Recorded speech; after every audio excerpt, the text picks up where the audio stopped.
ಅಲ್ಲಿ ಏನೇನು ನಡೆದಿದೆ ಎಲ್ಲ ಮಾಹಿತಿಯನ್ನು ಕೂಡ ಸಂಗ್ರಹವನ್ನು ಮಾಡ್ತಾ ಇರ್ತಕ್ಕಂಥ ಸಂದರ್ಭದಲ್ಲಿ ನಮ್ಮ ರಾಜ್ಯ ಅಧ್ಯಕ್ಷರಾದಂಥ BY ವಿಜಯೇಂದ್ರ ಅವರು ಒಂದು ಸತ್ಯಶೋಧನಾ ಸಮಿತಿ ಅಂತೇಳಿ ನಮ್ಮ 5 ಜನ ತಂಡವನ್ನು ರಚನೆ ಮಾಡಿದ್ದಾರೆ. ಅದರ ಮೊದಲನೇ ಸಭೆಯನ್ನು ಇವತ್ತು ನಾವು ಮಾಡಿದ್ದೀವಿ.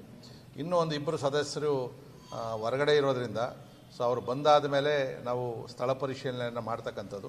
ಅದಕ್ಕೆ ಮಧ್ಯದಲ್ಲಿ ನಾವು ಏನೇನು ಮಾಹಿತಿಗಳನ್ನು ಸಂಗ್ರಹ ಮಾಡಬೇಕು ಅಂತೇಳಿ ಆ ಲಿಸ್ಟನ್ನು ಕೂಡ ನಾವು ಮಾಡಿದ್ವಿ. ಅಂದರೆ ಅಲ್ಲಿರ್ತಕ್ಕಂಥ ಸರ್ವೆ ನಂಬರಿಂದ ಹಿಡಿದು ಯಾರು ಯಾವಾಗ ಬಂದರು, ಯಾರು ಅವರು, ಯಾವ ರಾಜ್ಯದವರು, ಯಾವ ದೇಶದವರು ಎಲ್ಲವನ್ನು ಕೂಡ ಒಂದು 2-3 ದಿನದಲ್ಲಿ ನಾವು ಮಾಹಿತಿಯನ್ನು ಸಂಗ್ರಹವನ್ನು ಮಾಡಿ ಸ್ಥಳ ಪರಿಶೀಲನೆ ಮಾಡಿ 1 ವಾರದ ಒಳಗಡೆಗೆ ನಾವು ವರದಿಯನ್ನು ರಾಜ್ಯಾಧ್ಯಕ್ಷರಿಗೆ ನಾವು ಕೊಡಬೇಕು ಅಂತೇಳಿ ತೀರ್ಮಾನವನ್ನು ಇವತ್ತು ನಾವು ಮಾಡಿದ್ದೀವಿ.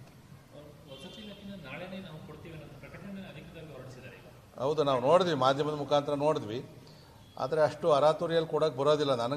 ನನಗಿರ್ತಕ್ಕಂಥ ಮಾಹಿತಿ, ಯಾಕಂದರೆ ನನ್ನ ಕ್ಷೇತ್ರದಲ್ಲೂ ಕೂಡ ಸುಮಾರು 20,000 ಮನೆಗಳನ್ನು ಕಟ್ತಾ ಇದ್ದೀವಿ. 6 ವರ್ಷಗಳ ಹಿಂದೆ ಏನು ನಾವು 1 ಲಕ್ಷ ದುಡ್ಡನ್ನು ಕಟ್ಟಿದ್ರು ಫಲಾನುಭವಿಗಳು, ಇಲ್ಲಿವರೆಗೂ ಅವರಿಗೆ ಭಾಳಷ್ಟು ಜನಗಳಿಗೆ ಮನೆಗಳನ್ನೇ ಅಲಾಟ್ ಮಾಡಿಲ್ಲ. ಅಂದರೆ ಮನೆ ಫಿನಿಶ್ ಆಗಿಲ್ಲ. ಮತ್ತು ಇನ್ನೊಂದು ಕಾನೂನು ಏನು ಹೇಳ್ತದೆ, 3 ಲಕ್ಷ ರೂಪಾಯಿ ಆದಾಯ ಇರಬೇಕು. ಜೊತೆಯಲ್ಲಿ ಬೆಂಗಳೂರು ನಗರ ಜಿಲ್ಲೆಯಲ್ಲಿ ರಾಜೀವ್ ಗಾಂಧಿ ವಸತಿ ಯೋಜನೆಯಿಂದ ಮನೆ ಕೊಡಬೇಕಾದ್ರೆ ಬೆಂಗಳೂರಲ್ಲಿ 5 ವರ್ಷ ವಾಸವಾಗಿರ್ತಕ್ಕಂಥ ದೃಢೀಕರಣ ಪತ್ರವನ್ನು ಕಂದಾಯ ಇಲಾಖೆಯಿಂದ ಕೊಡಬೇಕಾಗ್ತದೆ. ನಾನು ಕಂದಾಯ ಅಧಿಕಾರಿಗಳಲ್ಲಿ ಮಾತಾಡಿದೆ, ನಾವು ಇನ್ನೂವರೆಗೂ ಯಾವುದೇ ಆ ಥರ ದೃಢೀಕರಣ ಪತ್ರವನ್ನು ಕೊಟ್ಟಿಲ್ಲ ಅಂತಕ್ಕಂಥ ಮಾಹಿತಿಯನ್ನು ಹೇಳಿದ್ರು. ಯಾವ ಥರ ಏನಾರು ಕೊಡ್ತು ಅಂದರೆ ಕಾನೂನು ವಿರುದ್ಧ ಆಗ್ತದೆ. ಒಂದು. ಎರಡನೇದು, ಇವತ್ತೇನು ಆ ಬೈಯಪ್ಪನಹಳ್ಳಿಯಲ್ಲಿ ಮನೆಗಳನ್ನು ನಿರ್ಮಾಣ ಮಾಡಿದ್ದಾರೆ, ಅದು S+14 ಟಿಲ್ ಮತ್ತು 14 ಫ್ಲೋರ್ ಇರ್ತಕ್ಕಂಥದ್ದು ವಿತ್ ಲಿಫ್ಟ್ ಎಲ್ಲ ಇರ್ತದೆ. ಅದರಲ್ಲಿ ಒಂದೇ ಒಂದು ಬ್ಲಾಕಲ್ಲಿ ಇವತ್ತು ಲಿಫ್ಟ್ ಇರ್ತಕ್ಕಂಥದ್ದು. ಅದರಲ್ಲೂ ಕೂಡ ಆನ್ಲೈನಲ್ಲಿ 50% ಮನೆಗಳನ್ನು ಈಗಾಗಲೇ ಫಲಾನುಭವಿಗಳಿಗೆ ಅಲಾಟ್ ಮಾಡವ್ರೆ. ಇನ್ನು ಶಾಸಕರ ಒಂದು ಡಿಸ್ಕ್ರಿಪ್ಷನ್ ಏನಿರ್ತದೆ 50%, ಅದನ್ನು ಇನ್ನೂ ಮನೆಗಳನ್ನು ಅಲಾಟ್ ಮಾಡಿಲ್ಲ.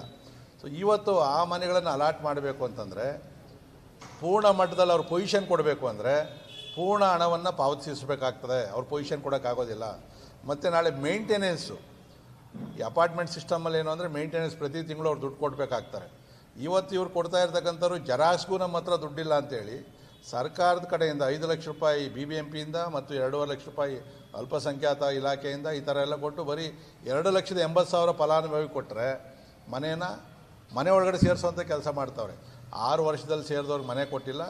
ಈಗ ವಾರದಲ್ಲಿರ್ತಕ್ಕಂಥವ್ರಿಗೆ ಮನೆಗಳನ್ನು ಸೇರ್ತಕ್ಕಂಥದ್ದು ಇದು ನನಗೆ ಗೊತ್ತಿರೋ ಪ್ರಕಾರ ಪೂರ್ತಿ ಅಕ್ರಮವಾಗಿ ಸೇರಿಸ್ತಾ ಇರ್ತಕ್ಕಂಥದ್ದು.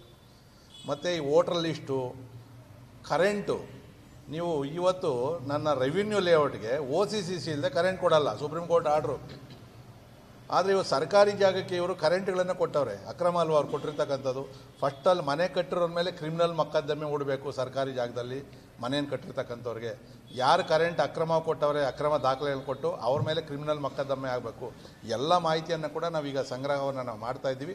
ಒಂದು ವೇಳೆ ಅವರೇನನ್ನ ಸರ್ಕಾರ ಅರಾತುರಿಯಲ್ಲಿ ಕೊಟ್ಟರು ಕೂಡ ಇದನ್ನು ನಾವು ನ್ಯಾಯಾಲಯದಲ್ಲೂ ಕೂಡ ಪ್ರಶ್ನೆ ಮಾಡ್ತೀವಿ ಮತ್ತು ನಮ್ಮ ಘನವೆತ್ತ ರಾಜ್ಯಪಾಲರಿಗೂ ಕೂಡ ಇದ್ರ ಬಗ್ಗೆ ಮನವಿಯನ್ನು ಕೊಡ್ತಕ್ಕಂಥದ್ದು, ಏನೇನು ಮಾಡಬೇಕು ಸಾಧಕ ಬಾಧಕಗಳು ಎಲ್ಲವನ್ನು ಕೂಡ ನಾವು ಮಾಡ್ತೀವಿ. 5ನೇ ತಾರೀಕು ಭಾರತೀಯ ಜನತಾ ಪಾರ್ಟಿಯಿಂದ ಫ್ರೀಡಮ್ ಪಾರ್ಕಲ್ಲಿ ಕೂಡ ಒಂದು ದೊಡ್ಡ ಹೋರಾಟವನ್ನು ಕೂಡ ಇದ್ರ ವಿರುದ್ಧವಾಗಿ ಮಾಡ್ತಾಯಿದ್ದೀವಿ.